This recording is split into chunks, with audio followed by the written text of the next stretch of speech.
Ta parole est une lampe à mes pieds, une lumière sur mon sentier. Psaume 119, verset 105. La méditation.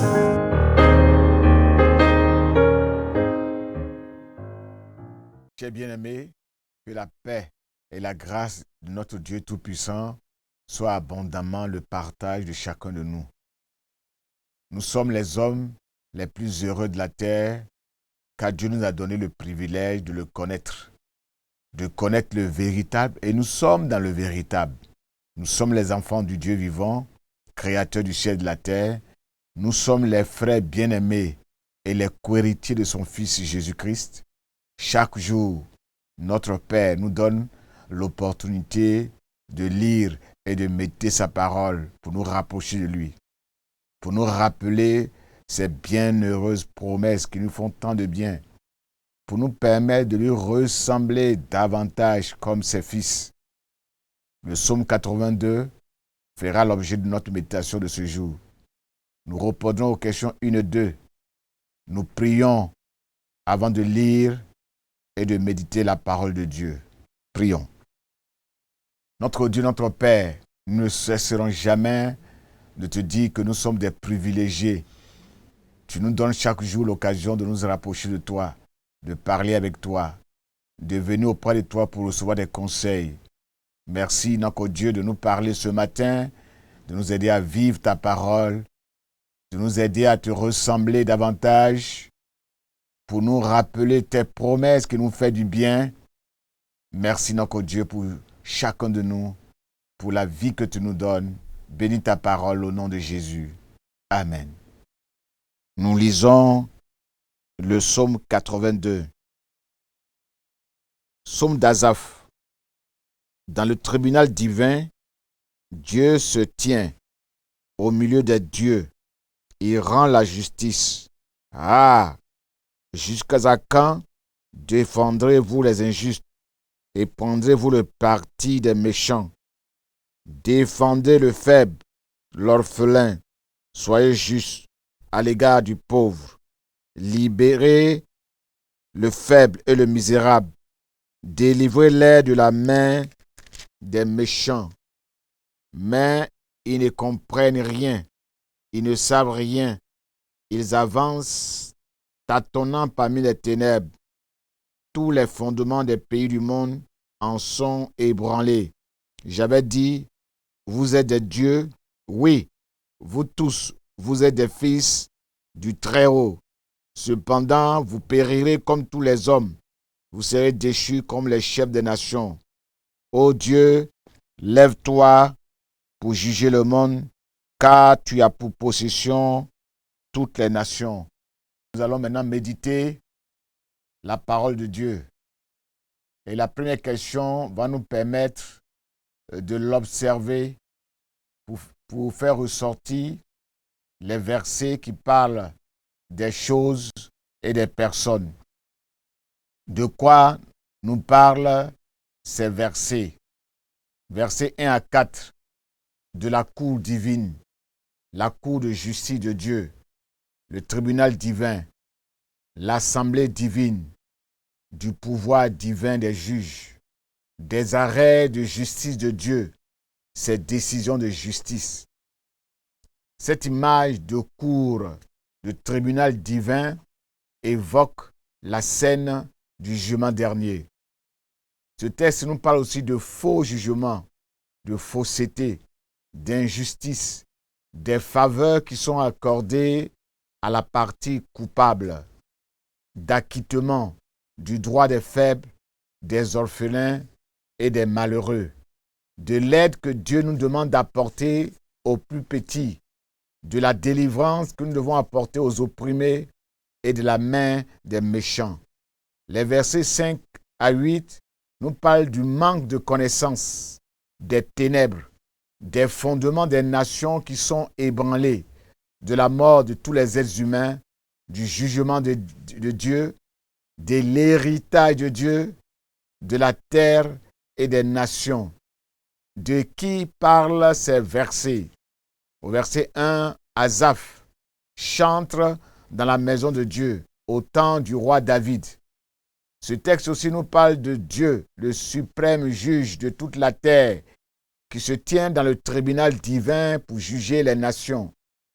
Au verset 6, des juges qui ont le même pouvoir divin que Dieu, qui sont considérés comme des dieux, leur autorité étant le reflet de celle de Dieu, le législateur suprême.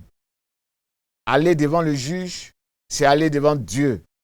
Exode 21, verset 6, Exode 22, 8 à 9. Ce texte parle aussi des juges iniques, méchants, parle aussi des faibles, de l'orphelin, du pauvre et du malheureux, des petits et des opprimés, des dieux, des fils du Très-Haut, des hommes et des princes. La deuxième question du lecteur nous permettra de faire ressortir des vérités au sujet de notre Dieu, de son Fils Jésus-Christ, leurs attributs, leur caractère. Qu'est-ce que j'apprends sur Dieu le Père? Verset 1 au verset 4. Que le jugement final des nations, des puissances, des gouvernements, des peuples est un droit divin. C'est une prérogative exclusive de Dieu, créateur du ciel et de la terre.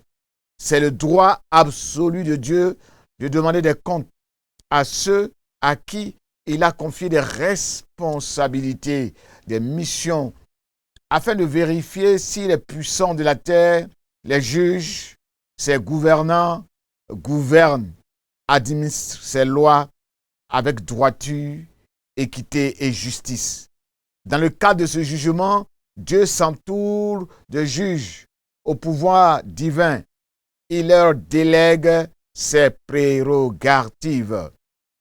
Comparaître devant ces juges, c'est comparaître devant Dieu lui-même, conformément à ses lois, conformément à ses règlements qu'il a confiés au peuple de Dieu depuis le temps de Moïse.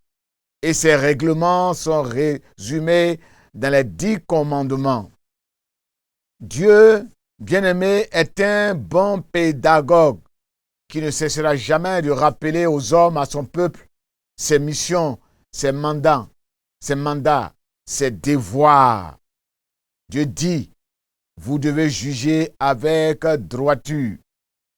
Vous ne devez pas favoriser la partie coupable. Vous ne devez pas priver le pauvre, le malheureux, le faible, l'orphelin de ses droits légitimes. Vous devez les acquitter quand ils ont raison. Vous devez aider les petits. Vous devez délivrer les opprimés, les arracher de la main du joug des hommes méchants. Vous ne devez pas protéger les pervers, les injustes, les mauvais, les méchants. Dieu révèle aux puissants, aux juges, à son peuple, son état malheureux, sa situation actuelle, l'environnement mauvais dans lequel il baigne. Il dit, vous êtes ignorants, vous êtes stupides, sans savoir, sans connaissance, sans intelligence. Vous ne remarquez rien, vous tâtonnez, vous êtes frappés d'aveuglement. En effet, quand les lois de Dieu sont bafouées, piétinées, Dieu ne tient plus le monde. Les fondements de la terre sont ainsi ébranlés. Dieu se présente dans ce texte comme le défenseur des pauvres, des malheureux, des opprimés, de ceux qui sont en détresse, les veuves, les orphelins, les étrangers, les indigents. Les versets 5 à 8, c'est Dieu qui tient les fondements et les fondations de ce monde par ses lois immuables. Quand ces lois sont ébranlées, la terre en paye ses conséquences. Car la violation de la justice compromet la confiance entre les hommes et devient une source de conflit, une source de désordre, de trouble. Dieu dit, vous êtes des dieux. En appelant les juges, les hommes, des dieux, Dieu les honore. Dieu les élève jusqu'à son niveau. Il leur accorde une délégation de son pouvoir divin. Il fait d'eux les représentants de Dieu sur la terre, de sa puissance, pour exercer le ministère de Dieu, juger les hommes. C'est pourquoi Dieu s'adresse à ses représentants, ses juges. Il dit, ce n'est pas pour les hommes que vous prononcez des jugements, c'est pour l'Éternel. Car chez ce Dieu que vous servez, qui vous a octroyé ses fonctions, il n'y a ni iniquité, il n'y a ni égard pour l'apparence des personnes, ni acceptation de présent. 2 Chroniques, chapitre 19, versets 6 à 7. Vous êtes des dieux, mais vous mourrez. Dieu se présente ici comme le juste juge, le juge suprême, qui juge les juges iniques, qui se met en colère contre eux parce qu'ils se sont écartés de leur devoir. Car celui qui pêche, l'âme qui pêche, c'est cet homme-là qui mourra parce qu'il s'est éloigné de Dieu. Qu'est-ce que nous apprenons sur Dieu le Fils? Versets 1 à 4. Dieu juge au milieu des dieux. Ce texte fait allusion au Fils de Dieu, Jésus-Christ, qui à la fin des temps jugera les morts et les vivants, les grands, les petits devant le trône du jugement, conformément à l'œuvre de chacun, d'après ce qui est écrit dans les livres. Apocalypse chapitre 20, versets 12 à 13. Dieu dit, rendez justice aux faibles, aux orphelins, aux malheureux, aux misérables, aux indigents. En rappelant aux juges leurs devoirs dans ce texte, Dieu reconnaît leurs échecs, leurs défaillances. Il met en lumière un avenir radieux et annonce l'avènement d'un autre juge qui est plus juste, le juge suprême, Jésus qui va administrer sous l'autorité de son Père la vraie justice, quand son règne suprême sera instauré sur cette terre. Ce texte met aussi en exergue la mission que le Père a confiée à Jésus-Christ, notre Seigneur bien-aimé. Après l'échec des juges humains, Dieu a oint notre Sauveur Jésus de son Esprit Saint pour annoncer une bonne nouvelle de délivrance, de libération, une bonne nouvelle de guérison aux captifs, aux prisonniers, aux pauvres, à ceux qui ont le cœur brisé par l'injustice des hommes, à ceux qui ont été aveuglés à cause des hommes, qui sont opprimés, à ceux qui sont faibles, à ceux qui ont leurs droits qui sont bafoués. Luc chapitre 4, versets 16 à 19. Que dirons-nous en conclusion, bien-aimés? Le verset que nous allons retenir et transformer en prière est le verset 6, où Dieu dit, vous êtes des dieux, vous êtes des fils du Très-Haut. Bien-aimés, nous devons remercier Dieu pour cet honneur inestimable qu'il nous fait d'être élevés à un tel rang, au rang de Dieu. Demandons à Dieu de nous aider à mériter un tel honneur et de nous aider à lui ressembler, à être juste comme lui, à juger avec équité et à ne pas juger selon les apparences, à ne pas accepter les présents qui corrompent le jugement des saints. Prions, bien-aimés. Notre Dieu, notre Père, nous te bénissons et nous te rendons grâce parce que tu nous as honorés. Tu as fait de nous des juges. Tu as fait de nous des saints. Tu as fait de nous des dieux. Tu nous as élevés à ton rang.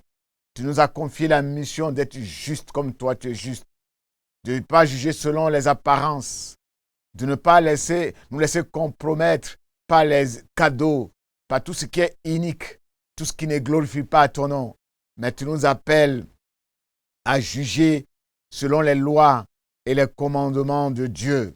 Merci de nous avoir envoyé le juste juge qui pardonne nos péchés, qui est miséricordieux, qui libère les opprimés, qui libère les captifs, les prisonniers et qui apporte des bonnes nouvelles, qui soulagent, qui guérissent, qui restaurent. À toi toute la gloire, à toi la louange et l'honneur, au siècle des siècles. Amen. Ta parole est une lampe à mes pieds, une lumière sur mon sentier. Psaume 119, verset 105. La méditation.